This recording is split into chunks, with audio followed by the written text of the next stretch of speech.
तो बच्चों, मैं अरुण मिश्रा आप सभी का एक बार फिर से स्वागत करता हूं आपके अपने पसंदीदा YouTube channel Divya academy learning from doing YouTube channel पे। प्यारे बच्चों, आज हम सभी लोग कक्षा 10वीं के मैथमेटिक्स के एक बहुत ही इम्पोर्टेंट चैप्टर्स को पढ़ने चल रहे हैं, कोऑर्डिनेट ज्योमेट्री। यहाँ से मैथमेटिक्स में यूपी बोर्ड के एग्जामिनेशन में कम से कम 5 नंबर आपको जरूर मिलेंगे। तो चैप्टर 7th एनसीईआरटी का, इसका नाम है कोऑर्डिनेट ज्योमेट्री। कोऑर्डिनेट ज्योमेट्री में हम सबसे पहली बात करें तो होता ये है कि अगर हम लोग किसी प्लेन में दो एक्सिस को ड्रॉ करें, ये जो होता है इसको हम लोग कहते हैं horizontal axis. Horizontal axis, horizontal axis को हिंदी में क्षैतिज अक्ष भी कहते हैं, या फिर इसी को हम लोग एक्स अक्ष भी कहते हैं। तो ये एक्स अक्ष होता है और ये जो होता है ये वर्टिकल एक्सिस होता है। तो वर्टिकल एक्सिस को ऊर्ध्वाधर रेखा कहा जाता है या ऊर्ध्वाधर अक्ष, या फिर इसको वाई अक्ष कहा जाता है। तो इसमें एक बात ये होता है कि ये दोनों अक्ष एक दूसरे को परपेंडिकुलरली यानी कि एक दूसरे के लंबवत किसी बिंदु पे काटते हैं। इस बिंदु को मूल बिंदु कहा जाता है और इसको ओ से प्रदर्शित किया जाता है।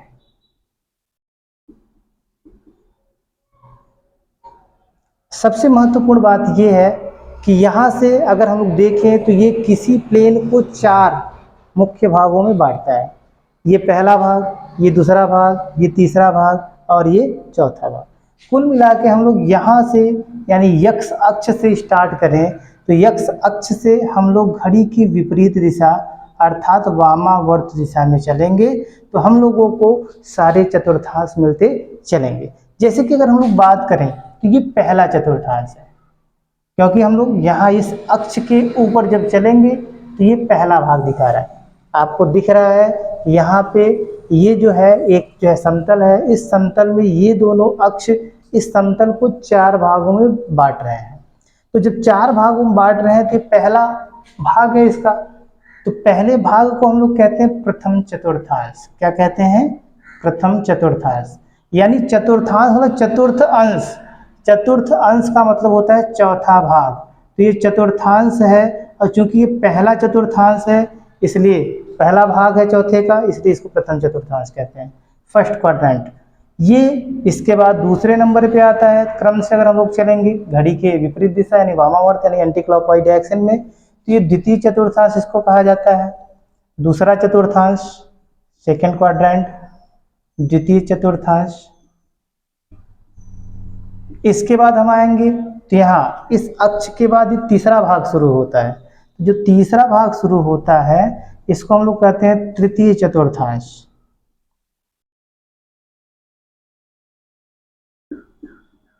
Third quadrant. फिर तीसरे के बाद यहाँ वाई अक्ष के बाद आप देखेंगे तो चौथा भाग स्टार्ट हो जाता है, इसको हम लोग कहते हैं चतुर्थ चतुर्थांश या फोर्थ क्वाड्रेंट।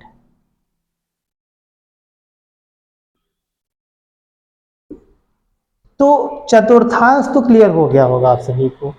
अब चतुर्थांश के बाद हम लोग ये देखेंगे कि हम लोग जो भी बिंदु जिस भी चतुर्थांश में लेते हैं उसका निर्देशांक कैसे प्राप्त किया जाता है। निर्देशांक का मतलब होता है निर्देश बिंदु, यानी जिस बिंदु की हम बात करते हैं वह एक्स अक्ष पे उसका मान कितना होगा और वाई अक्ष पे उसका मान कितना होगा। एक्स अक्ष पे जो मान होगा उसको हम लोग कहेंगे भुज और वाई अक्ष पे जो मान होगा वो क्या कहलाएगा? कोटि कहलाएगा। तो हम लोग देखते हैं यहाँ पे,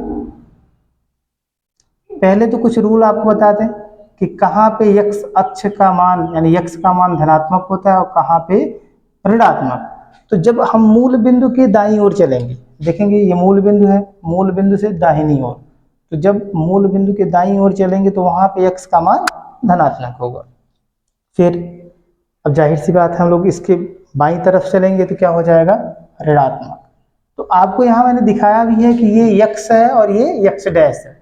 तो ओरिजिन यानी ओ से यक्स की ओर जाने पे जो यक्स का मान होगा वो धनात्मक होगा, लेकिन अगर यही ओ से ओ डैश की ओर हम लोग आए यानी मूल बिंदु के बाईं ओर आए तो वहाँ पे यक्स का मान ऋणात्मक हो जाएगा।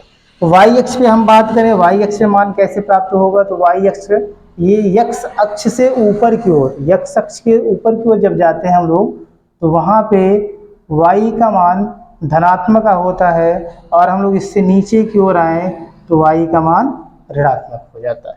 इस तरीके से अगर हम लोग पहले चतुर्थांश में किसी बिंदु के निर्देशांक की बात करें, तो निर्देशांक में सबसे पहले भुज और उसके बाद कोटि का मान लिखा जाता है। भुज हम लोग हमेशा x अक्ष को कहते हैं, x अक्ष पे जो मान आता है x का, उसको भुज कहा जाता है, और y अक्ष पे जो y का मान होता है वो कोटि कहलाता है। यानी किसी भी बिंदु के निर्देशांक को व्यक्त करने के लिए सदैव पहले x यानी भुज को लिखा जाता है, फिर कॉमा करके कोटि यानी y को लिखा जाता है। अर्थात किसी भी बिंदु का निर्देशांक x, y के रूप में लिखा जाता है। जैसे मैंने यहाँ पे एक क्वाड्रेंट बनाया हुआ है, यहाँ पे आप देख रहे हैं, ये फर्स्ट क्वाड्रेंट में बात कर रहा हूँ। तो फर्स्ट क्वाड्रेंट में होता ये है कि यहाँ पे अगर मैं कोई बिंदु लेता हूँ, ये बिंदु इसका 1, 2, 3, 4, 5, क्योंकि इस पे सभी धनात्मक होंगे, सभी धनात्मक मैंने ले लिया। यहाँ लेंगे तो ये निगेटिव सभी होंगे, तो -1, -2, -3, -4, -5। यहाँ से देखेंगे जब ऊपर की ओर जाएंगे y अक्ष पे तो ये धनात्मक हो जाएगा, 1, 2, 3, 4, 5 एंड हैंस ऑन। यहाँ देखेंगे y अक्ष पे जब नीचे की ओर आते हैं हम लोग, तो होता क्या है कि y का मान ऋणात्मक हो जाता है, तो -1, -2, -3, -4 एंड -5। अब हमें कोई एक बिंदु लेना है। जैसे मैं यहाँ पे देखूँ तो मैं पहले चतुर्थांश से मुझे कोई एक बिंदु यहाँ पे मिला, यहाँ पे, जिसको हमने कहा कि ये क्या है, P है, और इसका निर्देशांक मैंने आपको ऑलरेडी बताया है क्या, x, y से हम लोग इसको प्रदर्शित करते हैं। x का मतलब ये होता है कि x अक्ष पे इसका कितना मान है। तो हम लोग क्या करते हैं, इस बिंदु से x अक्ष पे एक लंब डालते हैं।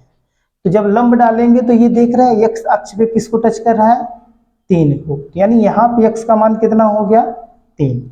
अब हम लोग यहाँ से y अक्ष पे अगर एक लंब डालें तो ये y अक्ष के मान को प्रदर्शित करेगा, अर्थात यहाँ पे जो हो जाएगा y का मान 2 है, तो यहाँ पे हमको मिला क्या, 3, 2। अर्थात ये जो बिंदु P था जिसका निर्देशांक हमने x, y प्रदर्शित किया था, वो क्या हो गया, 3, 2। एक बात और है, यहाँ पे हमको दिख रहा है कि x का मान भी धनात्मक है और y का भी मान धनात्मक है।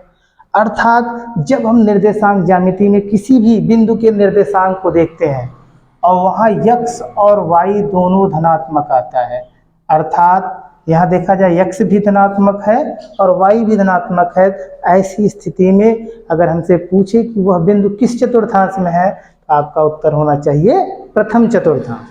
लेकिन अगर यही बात कही जाए कि दूसरे चतुर्थांश में अगर कोई बिंदु स्थित हो और उसका जो निर्देशांक होगा उसमें जो है चिन्हों को प्रदर्शित कीजिए, आप लोग क्या करेंगे, कैसे चिन्ह को प्रदर्शित करेंगे, आप दिखाएंगे कि यहाँ पे अगर हम लोग लिखते हैं किसी भी बिंदु, जैसे मैं यहाँ पे Q की बात करता हूँ, मुझे यहाँ पे कोई बिंदु लेना पड़ा, ये बिंदु क्या है, Q है।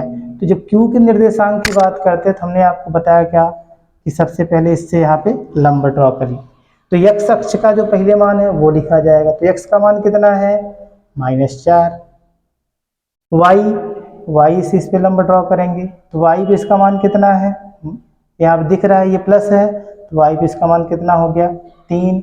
तो यहाँ इस बिंदु का निर्देशांक जब हमने निकाला तो यहाँ x का मान क्या आया, ऋणात्मक, और y का मान क्या आ गया, धनात्मक। तो आप यहाँ से कह सकते हैं कि द्वितीय चतुर्थांश में जो बिंदु होगा उसका निर्देशांक में x हमेशा ऋणात्मक होगा और y क्या होगा, धनात्मक। यानी कि अगर हमको कोई बिंदु दिया है जिसमें x का मान यानी भुज आपका ऋणात्मक है और कोटि धनात्मक है, तो वह बिंदु सदैव द्वितीय चतुर्थांश में स्थित होगा। अब बात करते हैं तृतीय चतुर्थांश की। तृतीय चतुर्थांश में अगर हम किसी भी बिंदु की बात करें, जैसे हमने एक बिंदु यहाँ पे ले लिया, बिंदु R का निर्देशांक आपको निकालना है, तो प्रक्रिया वही रहेगी। सबसे पहले हम लोग देखेंगे x अक्ष पे इसका मान कितना है, तो x पे इसका मान कितना आया -3। y पे देखेंगे तो y पे इसका मान कितना आ गया -3। तो यानी इस बिंदु का निर्देशांक कितना हो गया -3 -3। यानी यहाँ पे ये भी ऋणात्मक है, यानी भुज भी ऋणात्मक है और कोट भी ऋणात्मक है। अर्थात अगर कोई बिंदु जो तृतीय चतुर्थांश में है उसके दोनों भुज और कोट दोनों ऋणात्मक होते हैं, नेगेटिव होते हैं, तो जो तीसरे चतुर्थांश में किसी बिंदु का निर्देशांक होगा उसमें x और y दोनों का मान ऋणात्मक आएगा। तो एक बात तो क्लियर हो गई, पहले चतुर्थांश में भुज और कोट दोनों धनात्मक, तीसरे चतुर्थांश में भुज और कोट दोनों ऋणात्मक।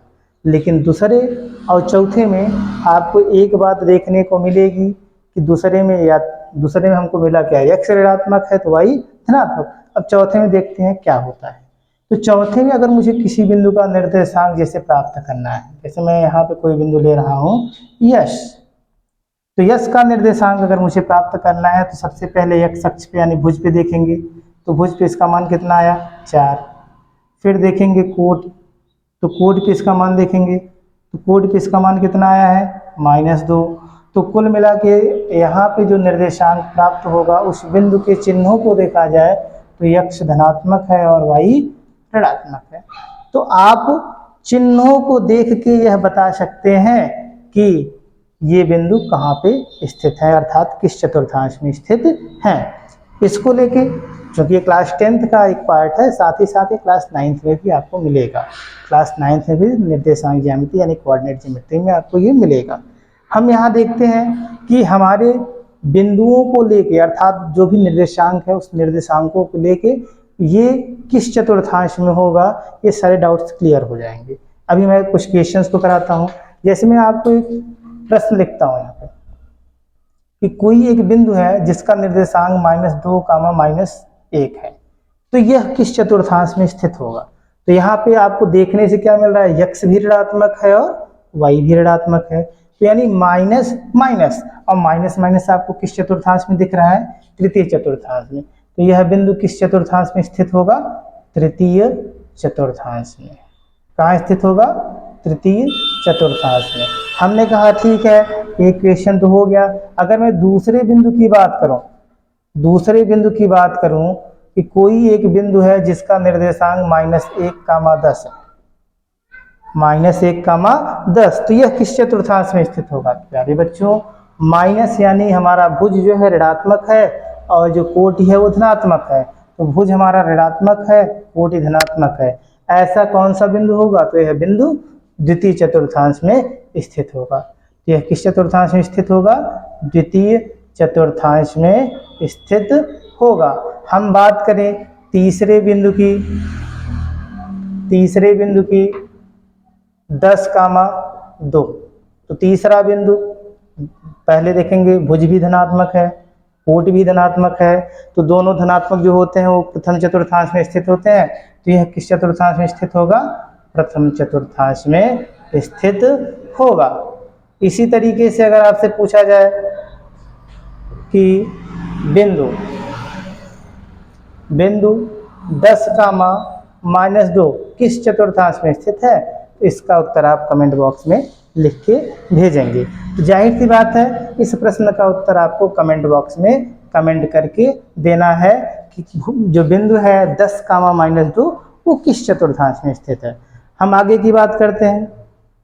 अब ये रहा पहला पार्ट कि कैसे हम लोग किसी बिंदु को प्राप्त करते हैं, वह बिंदु किस चतुर्थांश में होता है, जिस चतुर्थांश में होता है उस चतुर्थांश में कहाँ भुज धनात्मक होता है और कहाँ कोटि धनात्मक होती है, कहाँ धनात्मक होता है कहाँ ऋणात्मक, इस चीज़ों को हम लोग यहाँ पे सीखें।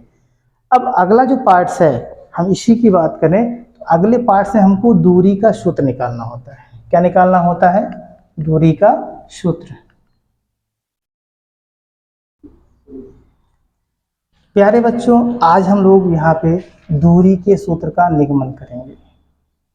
दूरी का सूत्र, दूरी का सूत्र क्लास 9th और 10th दोनों ही कक्षाओं में स्थित एक महत्वपूर्ण टॉपिक है। अब ये दूरी का सूत्र लिखने के लिए बहुत सारे बच्चे याद भी कर लिए हैं कि d = x2 माइनस x1 का whole square plus y2 minus y1 का होल स्क्वायर होता है। लेकिन सबसे महत्वपूर्ण बात ये होती है कि आखिर ये सूत्र आया कहाँ से, कैसे हम लोगों ने इसका निगमन किया है। निगमन, क्योंकि देखो निगमन होना आवश्यक है। वैसे एनसीईआरटी तो कहती है कि हाँ फार्मूला आप लर्न कर लो, फार्मूला बेस्ड आप जो है क्वेश्चन को सॉल्व करिए। हम फार्मूला बेस्ड क्वेश्चन को सॉल्व कराएंगे, लेकिन ये भी आपको बताएंगे कि ये फार्मूला आया कहाँ से है। अगर हम लोग बात करें दूरी की, तो दूरी सदैव दो बिंदुओं के बीच की ही होती है, क्योंकि जब दो बिंदु होंगे तभी दूरी निकाल पाएंगे हम लोग। तो हम लोग यहाँ से बात करें, जैसे ये तो हमारा ओरिजिन है, ओरिजिन से कोई एक बिंदु हमने यहाँ पे P लिया। अब P का जो निर्देशांक होगा, हमने माना किसका निर्देशांक क्या है, x1, y1 है। क्लियर? इसका मतलब क्या है कि भुज पे ये भुज है, भुज पे इसका जो मान है वो कितना है, x1 है, और कोट पे इसका जो मान है वो कितना है, y1। तो कोट तो यही इसको इंडिकेट करता है, यही आपका y1 हो गया। दूसरे बिंदु की बात करें, दूसरा बिंदु हमारा Q है, जिसका निर्देशांक माना x2, y2 है। आपको हमने बताया कि हम लोग जब भी किसी बिंदु के निर्देशांक को लिखेंगे तो उसमें पहले भुज का मान लिखा जाता है, फिर कोट का मान। भुज का मतलब x अक्ष पे उसका जो मान होता है पहले वो लिखा जाता है, फिर y अक्ष पे जो मान होता है बाद में वो लिखा जाता है। अब यहाँ से अगर आप देखेंगे तो ये जो मान है, यहाँ से जब आप परपेंडिकुलर ड्रॉ करेंगे तो जो परपेंडिकुलर वैल्यू है यहाँ से ओरिजिन से इसकी जो वैल्यू होगी वो क्या हो जाएगी, x2। तो ये x2 हो गई, और ये टोटल वैल्यू यहाँ से क्या हो गई, y2। y2 वैल्यू कहाँ से, यहाँ से टोटल है। अब आपको निकालना क्या है, निकालना ये है कि P और Q के बीच की दूरी। P और Q के बीच की दूरी, तो आप कहेंगे दूरी तो यही सीधी है, P और Q के बीच की दूरी यही है। अब ये फिजिक्स वाला रूल यहाँ अप्लाई नहीं करना है कि दूरी सर कैसे भी घूम के जानी, कर्वेचर लाइन नहीं ड्रॉ करनी है, एकदम स्ट्रेट लाइन। यहाँ कुल मिला के हम लोग यहाँ पर अगर फिजिक्स के लैंग्वेज की बात करें तो आपको डिस्प्लेसमेंट निकालो। अब इसके लिए सबसे पहले आपको करना ये है कि यहाँ बिंदु P से ये जो है, यहाँ पर हम लोग नाम लिख लेते हैं PQ, यहाँ पे इसका नाम लिखते हैं R, यहाँ पे इसका नाम लिखते हैं S। ओके, तो कुल मिला के हम लोग क्या करते हैं कि बिंदु P से QR पे एक लंब ड्रॉ करते हैं, एक लंब ड्रॉ करेंगे। और हमने कहा ये लंब क्या है, PA है। क्या है, PA। तो कुछ चीज़ों को आपको यहाँ से निकालना होगा। जैसे मुझे यहाँ PA की वैल्यू निकालनी है, तो टोटल वैल्यू यहाँ देखो, यहाँ से ये x1 है, OS की वैल्यू कितनी है, x1, OR की वैल्यू कितनी है, x2। तो ये जो SR है, या फिर हम लोग कहें PA, ध्यान समझिएगा, PA की जो वैल्यू है वो SR के इक्वल है, लेकिन जो SR की वैल्यू है वो क्या है, OR minus OS, OR minus OS। अब आप कहेंगे OR, हाँ, O से R, इसकी वैल्यू कितनी है, x2। OS की वैल्यू कितनी है, x1। तो कुल मिला के हमारा जो PA है या AP है, उसकी जो वैल्यू हमको प्राप्त हुई वो कितनी हुई, x2 माइनस x1। अब आप देखेंगे तो ये मान हमको कितना मिला, x2 माइनस x1 का। अब यहाँ देखते हैं ये QR है, QR की वैल्यू y2 है, यहाँ पे PS की वैल्यू y1 है, तो जो PS है वही हमारा AR है, AR की वैल्यू भी कितनी है, y1। तो हमको यहाँ से मान निकालना है QA का। तो जब आपको QA का मान यहाँ पे प्राप्त करना है तो QA is equal to QR minus AR, QR minus AR। QR की वैल्यू कितनी है, तो कहेंगे सर QR की वैल्यू तो यहाँ y2 दिख रही है। हमने कहा हाँ y2 है तो y2 लेते हैं। AR की वैल्यू कितनी है, y1 है तो y1 लिया। तो हमको QA की जो वैल्यू है ये भी मिल गई। कुल मिला के P, यहाँ देखो PA की वैल्यू x2 माइनस x1 मिली, और यहाँ पे QA की वैल्यू क्या मिली हमको, y2 माइनस y1। आपने इस पे ये लंब डाला था, तो यहाँ पे जो त्रिभुज है, त्रिभुज पी क्यू ए, ये कैसा है? एक समकोण त्रिभुज है, राइट एंगल ट्रायंगल है। और अगर ये समकोण त्रिभुज है तो समकोण त्रिभुज में पाइथागोरस का प्रमेय लागू होता है। और पाइथागोरस ने कहा था कि समकोण के सामने की भुजा, ये समकोण है, इसके सामने की भुजा जो होती है वही सबसे बड़ी भुजा होती है, जिसको हम लोग कर्ण कहते हैं, इंग्लिश में हाइपोटेनस। तो इसका जो वर्ग होगा शेष दोनों भुजाओं का, शेष दोनों का मतलब एक भुजा ये बची और एक भुजा ये, कुछ लोग लंब आधार कहते हैं, तो हम लोग लंब आधार का कंसेप्ट अगले चैप्टर में पढ़ेंगे। तो यहाँ लंब और आधार जो है यानी कि परपेंडिकुलर और बेस, इसके स्क्वायर के सम के इक्वल होता है। हम लोग यहाँ पे क्या करेंगे? पाइथागोरस का प्रमेय अप्लाई करेंगे। पाइथागोरस के प्रमेय से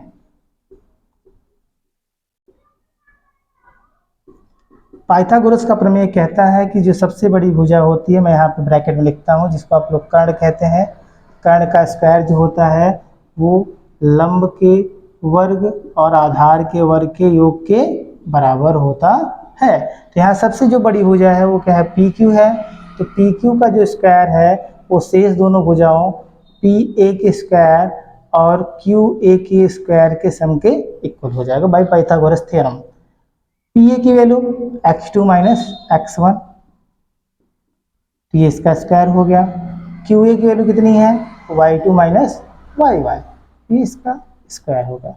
लेकिन ये वैल्यू पी क्यू की नहीं है, बल्कि पी क्यू के वर्ग की है। और हमको दूरी निकालना है, तो दूरी निकालने का मतलब यहाँ दूरी का तो वर्ग आ गया, तो हम लोग क्या करते हैं? इसका वर्गमूल ले लेते हैं। वर्गमूल लेने पर, तो जब हम लोग इसका वर्गमूल ले लेंगे तो ये जो अंडर रूट पी क्यू का स्क्वायर लिखेंगे, तो इसका मतलब ये होता है कि यहाँ पे पी क्यू का पी क्यू में 2 बार गुणा है। और जब हम लोग इसका वर्गमूल लेते हैं तो जो जोड़ा बनता है वही बाहर निकलता है। तो यहाँ से हम लोग देखेंगे तो क्या पी क्यू का जोड़ा बना है, तो पी क्यू क्या आ जाएगा? बाहर। तो यहाँ पी क्यू स्क्वायर का जब हम लोग अंडर रूट लेंगे यानी वर्गमूल लेंगे तो ये हो जाएगा पी क्यू। लेकिन वर्गमूल का मतलब किसी भी संख्या को करणी में लिखना, यहाँ 2 टर्म्स हैं तो इसको भी हम लोग क्या करेंगे? करणी में लिखेंगे। क्या हो जाएगा?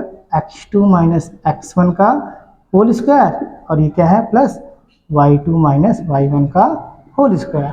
तो ये क्या है? ये 2 बिंदु P और Q के बीच की दूरी है। यानी कि जो सूत्र आपको यहाँ पे लिखाया गया है x2 माइनस x1 का whole square plus y2 minus y1 का होल स्क्वायर अंडर रूट, ये डिस्टेंस का फार्मूला होता है। ये आपने यहाँ पे क्या कर लिया? प्रूफ कर लिया। और प्रूफ करने के साथ आपको इसको लर्न भी करना है। लर्न करने के साथ ही साथ आपको एक महत्वपूर्ण बात भी मैं यहाँ बता देता हूँ। महत्वपूर्ण बात यह है कि अगर इन दोनों बिंदुओं में से कोई एक बिंदु मूल बिंदु हो, जैसे कि हम लोग यहीं पे देखो विशेष स्थिति की बात कर लेते हैं, विशेष स्थितियों की बात कर लेते हैं, तो एक इससे विशेष परिस्थिति आ जाती है, विशेष परिस्थिति आ जाती है कि ये जो हमारा 2 बिंदु है जिनके बीच की दूरी का सूत्र हमने यहाँ पे पढ़ा, under root x2 minus x1 का whole square plus y2 minus y1 का होल स्क्वायर। अगर ये 2 बिंदु की जगह केवल यहाँ पे हमको एक बिंदु मिल जाए, एक बिंदु P, चूंकि एक बिंदु मिलेगा तो मैं इसे आसानी से इसका जो है निर्देशांक यहाँ x, y लिख सकता हूँ। और दूसरा बिंदु हमारा क्या दिया है? मूल बिंदु यानी ओरिजिन। और कहे बिंदु P का मूल बिंदु से दूरी निकालिए, तो सबसे पहले मूल बिंदु का निर्देशांक हमको पता होना चाहिए। तो मूल बिंदु का निर्देशांक क्या होता है? 0, 0, क्योंकि मूल बिंदु पे ये जो मूल बिंदु है यहाँ पे x और y दोनों शून्य होता है, और x और y दोनों शून्य होगा तो इसका निर्देशांक का x भी 0 हो जाएगा, y भी 0 हो जाएगा, यानी 0, 0 हो जाएगा। तो कुल मिला के अगर यहाँ से दूरी का सूत्र निकालना है, लंब खींचेंगे तो हो जाएगा x, बाकी ये y ही रहेगा। तो यानी आपको यहाँ से निकालना क्या है? OP। और आपको दिख ही रहा है पाइथागोरस का प्रमेय इसमें भी लगा देंगे आप। तो जब पाइथागोरस का प्रमेय इसमें लग जाएगा, या फिर आप कहेंगे x2 की वैल्यू x हो गई, x1 की वैल्यू 0 हो गई, तो x माइनस 0 तो x हो जाएगा, x का square plus y2 minus y1 यानी y माइनस 0 का होल स्क्वायर। तो एक्स का स्क्वायर प्लस वाई का स्क्वायर अंडर रूट। लेकिन यहाँ से अगर हम लोग देखेंगे तो ओपी का स्क्वायर कितना हो जाएगा, पाइथागोरस का प्रमेय, ये जो रूल है पाइथागोरस का प्रमेय, तो ओपी का स्क्वायर यहाँ पर हमने लिखा क्यू, तो क्या हो जाएगा ओ क्यू का स्क्वायर प्लस पी क्यू का स्क्वायर। तो ओ पी की जो वैल्यूज है वही निकालनी है हमको। तो यहाँ से देखेंगे ओ क्यू का मान कितना है x square plus P Q का मान कितना है वाई स्क्वायर। अब ये ओ पी स्क्वायर का मान है, मुझे ओ पी का मान निकालना है, तो यानी वर्गमूल वाला प्रोसेस आपको यहाँ फिर से करना पड़ेगा वर्गमूल लेने पर। तो जब आप वर्गमूल ले लेंगे तो यहाँ हो जाएगा क्या, ओ पी बराबर करड़ी में एक्स का स्क्वायर प्लस वाई का स्क्वायर। तो ये क्या है आपका, ये है किसी बिंदु का जिसका निर्देशांक x, y हो, मूल बिंदु से दूरी का सूत्र। यहाँ लिखेंगे किसी बिंदु P निर्देशांक x, y का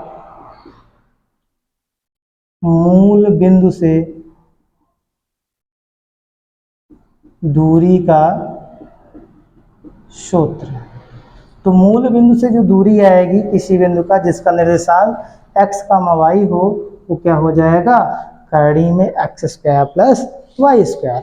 और इस पूरे यानी इन दोनों ही सूत्रों पे आधारित हमारा पहला जो चैप्टर है यानी कि एक्सरसाइज 7.1 इसको हम लोगों को हल करना है।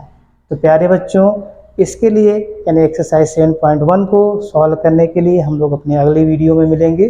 तब तक के लिए आप लोग इस सूत्र का रिवीजन करते रहिए, इसके सॉल्यूशन को पढ़ते रहिए और जो क्वेश्चन आपसे पूछा गया है उसका आंसर आप लोग कमेंट बॉक्स में देते रहिए। धन्यवाद।